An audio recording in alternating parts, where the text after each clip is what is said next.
Well, earlier this month, President Trump signed an executive order protecting America's monuments and memorials. That's after costly vandalism and sheer destruction. The president also announced a new initiative to create a National Garden of American Heroes. My first guest is U.S. Interior Secretary David Bernhardt. He's part of the task force undertaking that project to recognize our greatest citizens and their achievements. Mr. Secretary, you have an incredible number of things on the plate as Interior Secretary, but lately a lot of attention focused on some of the mob violence that's happened in many of our federally owned properties. It has to give you some heartburn to see people going in and tearing down statues and defacing property that actually belongs to those very people, and sometimes they don't seem to know what they're tearing down. Well, you're absolutely right about that. The president has responded just like the American people, seeing these mobs literally try and rip our history out of the ground themselves. And we've taken bold action. The president has given us clear direction to guard our monuments. And then on top of that, he said to the criminals, if you come and try and deface or destroy a monument, your crime will be investigated. You will be prosecuted to the full extent of the law.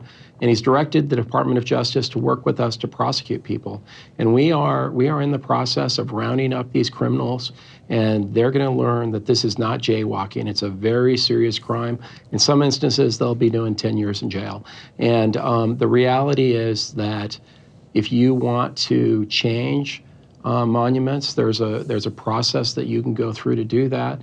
But you can't exercise self-help. The president has also taken bold action and said, look, we need to remember American exceptionalism. We need to highlight the great heroes we've had. And so he announced on July 3rd that he would be tasking myself and other agencies to work to create an American Garden of Heroes. And we'll be doing that over the next several months.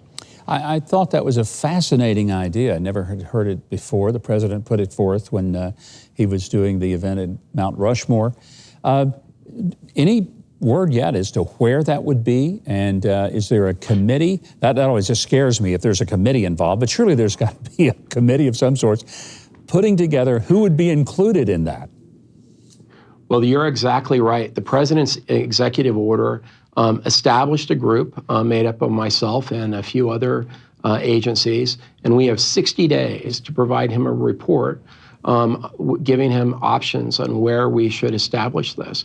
We're in the process of doing that. We had our first meeting earlier this week, as a matter of fact, and we are now in the process. We'll be notifying governors and others of, hey, if you have a particular idea, we'd welcome up, but we need to get down to have some options and give them to the president. The other thing the president did is basically say, look, to the extent that we're making investments, we want to make sure that we make investments in art and other things that tell America's story, and we'll be doing that by commissioning additional statues and stories. I want to move on because I think people need to recognize that the national parks, the properties that the public owns, are of great value. And it gives us something not just to celebrate, but to be able to explore nature, the outdoors, to recognize the value of some of our, I would call them God-made treasures. No man built some of these great, wonderful masterpieces. And how delighted it must be for families to be able to go and see them and knowing that the government is preserving them so they don't get ruined. That's got to be one of the great thrills in your role as Secretary of the Interior. Oh, it is an incredible day. Every day I have a chance to go visit with the visiting public at America's parks. Yesterday, the Second Lady and I were at the at Shenandoah National Park, which is about an hour and a half outside of D.C. And look, we all know, you know, your daughter and grandkids have experienced this. The getting outside is one of the most healthy things you can do. And you can do it in our national parks, and you walk away inspired. Our parks serve as a place of respite, a place of enjoyment and really a place of inspiration. People often, I still remember the first moment I walked into a national park and learned something in a little park in Colorado that stimulated my learning for years.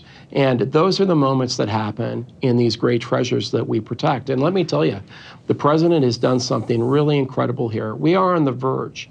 We are on the verge of securing legislation that will make one of the biggest contributions to our national park improvement ever in terms of funding money, providing us money to deal with our maintenance backlog, which is really extreme. And the president has worked with Congress to do this, and even in this moment where there's deep tensions within the country, we have found a way to secure legislation that will fundamentally ensure that our parks are not only there for us, but are there for future generations. And it's really a testament to the president's interest in ensuring that we take care of these great places that inspire all of us. Mr. Secretary, I can't think of a better way for us to conclude to be reminded that there are a few things in Washington that still function. Let's hope this legislation sails through. This certainly isn't a Democrat or Republican issue. It's an American issue. We all ought to take great pride in our properties and our heritage, and you've done a great job in helping us do that. Thank you so much for joining us. Thanks a lot for having me. You can follow the Secretary on social media at Secretary Bernhardt and visit DOI.gov to see what the Interior Department is doing to protect our natural resources as well as our heritage.